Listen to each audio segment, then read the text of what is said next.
Greetings and salutations, fellow gamers. This is Zenmart. Just want to take a quick trip down memory lane. Today is August 4th, 2012. It's a Saturday. Hope everyone's having a great weekend out there. So this is my Gamekeeper, where I keep my Game Boy. Let's just open it up. I did have the original box, but it was damaged in a fire, so I keep it in this box now. This is the original 1989 Game Boy Brick, as we all like to call it now, because it's just so big. Cartridge based. It held 4 AA batteries. And keep Go-Go tank in there, just to prevent dust, from building up in there. And pretty good system, well designed. It luckily, well, there was plus and negatives to it being not being backlit and only having 4 shades of gray or 4 shades of green on this particular model. And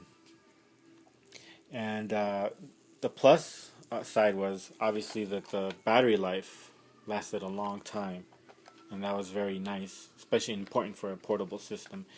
And the plus side of it being 4 shades was that it allowed the programming to spend more of its resources on the graphics.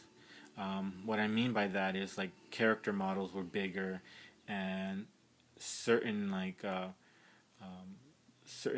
spirits and designs were had better detail than they would normally on the Nintendo, and that's because the Nintendo had to use more of its graphical juices on colors, and that was that was the plus. But the negative was it was only in black and white on this system. But I mean, I don't know, it kind of adds some nostalgia factor. Here we have this little Game Boy charger. You just plug it into the wall for a couple hours, and then you'd have to lug this around, connected to the Game Boy. And it had a little belt clip, so you can carry it on your belt, and it'd give you a couple more hours of playtime.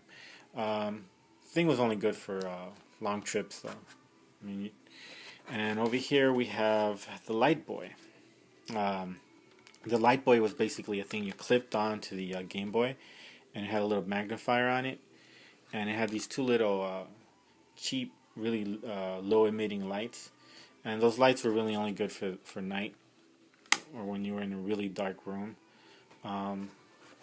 Wasn't so great for the daytime.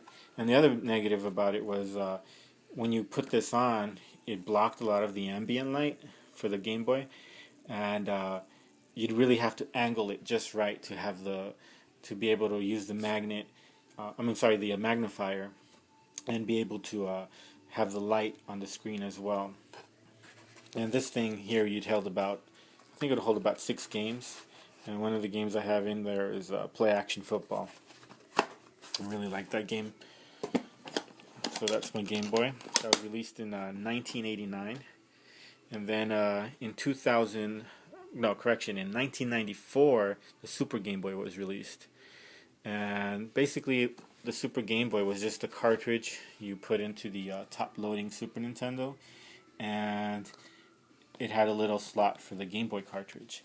And basically what it did was it assigned colors to the different shades of gray for the Game Boy. And you just choose from different color palettes for any particular game, and you could pick some really funky colors and make the game look crazy, or pick some colors that really enhance the game. So the only thing I didn't like about it at the time was you had to play with these borders around, and it basically came with several default borders, but I just wanted to play it on the full screen, on my TV, but unfortunately they didn't program it that way. And there was one border I remember that you can design your own border. You'd have like little brushes and tools, and you could just design your own border for any game. And also they came out with games specifically made for the Super Game Boy, like Donkey Kong. as you can see there, and it came with its own pre-programmed border and its own color palette. So you'd actually get like real color on some Game Boy games when you played them on the Super Game Boy. They came out with many generations of Game Boy handhelds, and I remember playing the Game Boy Pocket with a friend and finally deciding I'm going to get myself a Game Boy Pocket because the screen was just so much nicer. It had more pixels. It was in true black and white. It wasn't green anymore, and the screen just looked so much nicer. But the week I decided I was going to get a Game Boy Pocket, Nintendo announced the Game Boy Color. So I ended up getting the Game Boy Color when it came out. I was there when the store opened. I was really excited. And I remember I was the only excited one out of all my friends, and I was actually the only one waiting outside the store for it to open so I can get my Game Boy Color and being the first person to purchase the Game Boy Color. And there wasn't much like fanfare or anything, not much excitement around it, but I was excited, and that's the important part. So it's the Game Boy Color. It only takes two batteries, and I'll just put them actually next to each other so you can see the size difference. And the one thing I didn't like was they came out with Game Boy Color games at the time. The Game Boy Color games did not play on the Super Game Boy, even though it's basically the same format. But I understand why Nintendo did that. They by the time the Game Boy Color came out, it was the Nintendo 64 era, and basically Nintendo was not supporting the Super Nintendo anymore. Super Nintendo was pretty much dead, so I was one of the few people who were still playing with my Super Nintendo and Game Boy Color. Game Boy, the Super Game Boy, actually. I was one of the few people still playing with those. So, going now to 2001. This was released in North America June 2001, and in Japan March 2001. And I got the Japanese version because it was region free. I found out it was region free. I ended up saying, well, I'm not going to wait for the American version, so I ended up getting the Japanese version. One of the local stores here in Southern California that sells Japanese games. So I ended up getting that, and I got obviously I got a game to play on it, which was Super Street Fighter 2 Revival, and this is the only Japanese game I have. I really wish Nintendo and other companies continued being region free. It really sucks having to, worry if it's a PAL version or if it's a Japanese version.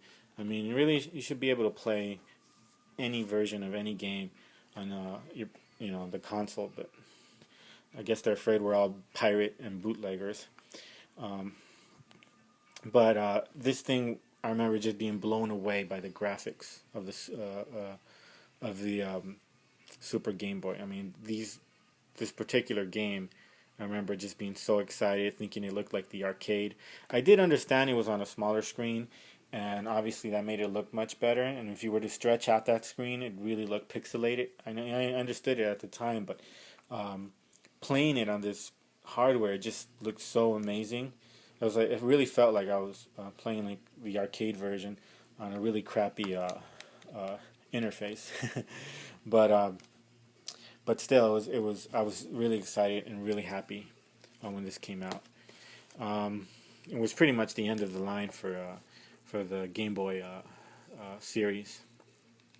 And finally, the last thing that came out for the Game Boy was the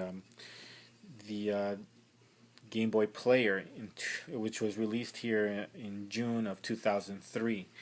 I didn't get it till a couple years later, probably around 2007, 2008, and I got it in two parts. I got the actual hardware, bought for like $10 on Amazon or eBay, and then I bought this online as well, and I paid altogether with shipping, I would say around $20. So I thought it was a very good deal because even in 2008, these things were kind of difficult and they were going up in price. So I got a very good deal for my Game Boy Player for the GameCube. But I really love this thing, and it plays everything the whole Game Boy line, starting from the original Game Boy games to the Game Boy Color, Super Game Boy games to the Game Boy Advance games. So that's pretty much my Game Boy handheld collection. Really real great, 14, 13-year run it had. And I hope you guys enjoyed it. And this is Zenmart, and I'll talk to you guys later. See ya.